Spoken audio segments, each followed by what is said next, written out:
when people hear that statement, Jordan Love gets the biggest contract ever, people freak out like, oh my, how could you possibly? And what I would say to them is two things. Number one is, and I say this every time, a quarterback who isn't universally regarded as top five, Mahomes, Burrow, Lamar Jackson, Josh Allen, those guys, is the market always corrects itself. I'll never forget, and it's going to happen again. So in about 8 months, so just buckle your seatbelts because it's going to happen.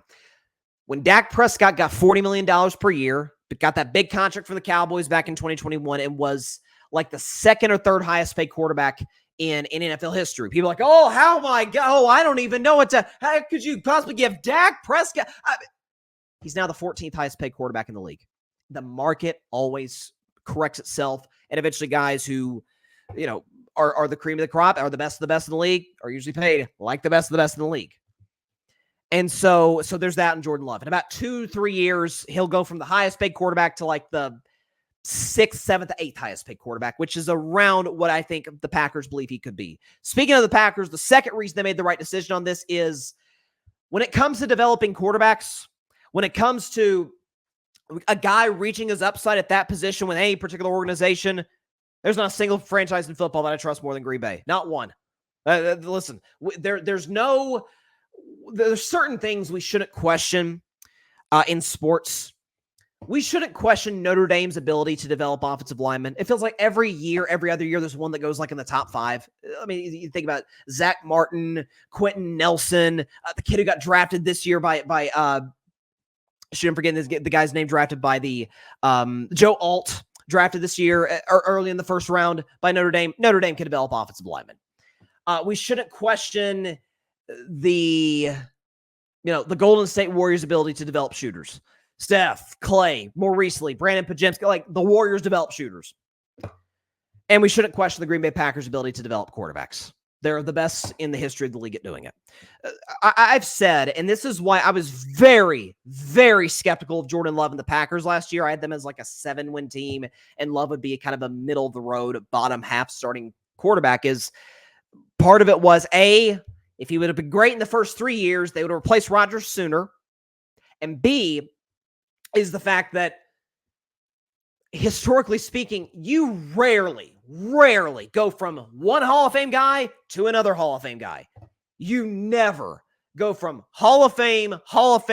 I am no way saying Jordan Love's a Hall of Famer, but potentially if he does this year what he did at the end of last year, great quarterback. You don't go amazing, great. That just doesn't happen in NFL history. Montana to Young is rare.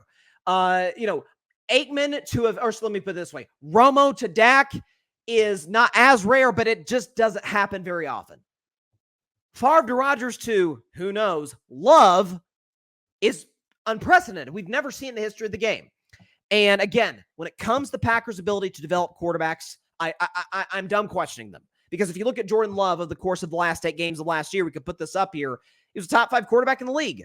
Last 8 regular season games, he was 4th in pass yards per game, number 1, 18-1 touchdown to interception ratio, best in football, 3rd in completion percentage, 2nd in 20-yard completions, 2nd in passer rating, and tied for 5th in terms of record. I mean, the Packers looked to be at midseason kind of dead in the water. They were 3-6, bottom feeders in the NFC North, and they were kind of in line with the Bears.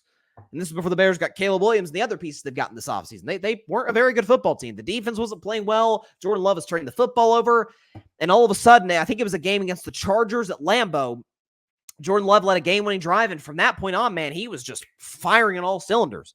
He was great on Thanksgiving Day against Detroit. He had a big game that really caught my eye against the Kansas City Chiefs on a Sunday Night Football at Lambeau.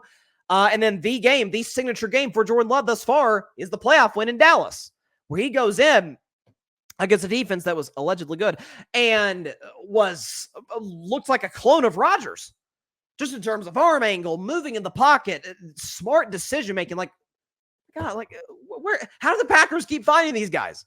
And so again, the thing with that the Packers recognize, because the Packers are a well-run franchise, this is what Dallas doesn't, because they're one of the worst run franchises in professional sports, is there some trepidation potentially about paying Jordan Love, even if we are great at developing quarterbacks?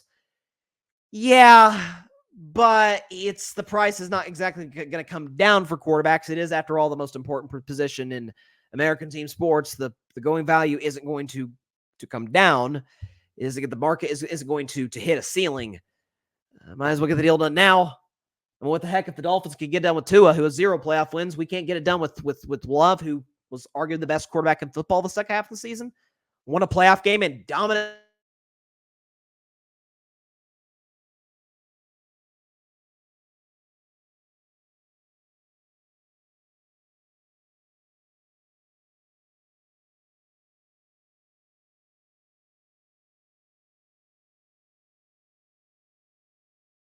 Just lost my mic there for a moment. Okay, so hopefully I sound better. If Jerry Jones and Stephen Jones' goal is to keep Dak Prescott, why do you pay him in like March or April? Because now Trevor's gotten paid, and Tua's gotten paid, and Goff's gotten paid, and now Love's gotten paid. I don't know. But Green Bay does business well. They do business better than anybody in the history of the game at the quarterback position. And just think about this, folks. Favre became the starter in 1992? So for this is about to be 33 seasons. The Packers have been in as good a shape as anybody in football at the quarterback position. 33 years. Sure, there were questions about Favre coming in and Rodgers coming in and Jordan Love coming in, as is with any young quarterback. But, man, and with different coaches, different GMs, different, obviously, receivers and defenses, it has been the sustained excellence of that position. The only knock on the Packers is the fact they only got 2 out of Favre and Rodgers. That's really the knock. Favre got to 2 Super Bowls. Rodgers got to only 1. And both had their shortcomings in the playoffs. I have been upfront about my criticism of Aaron in the playoffs. But, man, I mean, that's the only knock. Other than that, this is as good as it gets in the history of the game in terms of developing the quarterback position. And, credit where it's due. And I think the Packers were absolutely in the right at going to get the deal done with Jordan Love, give him his money, and let's not mess around. The guy's worth every penny, and in 3-4 years, he's going to be like the 7th, 8th highest paid quarterback in the league, and nobody's going to be freaking out about this money. And so, yeah, I was absolutely on Green Bay's side for making that happen. Thanks so much for watching the show on YouTube, and be sure to go click that big red subscribe button and check out the other clips and full shows from Carving It Up Live, as well as our other incredible content creators here on the Grid Network.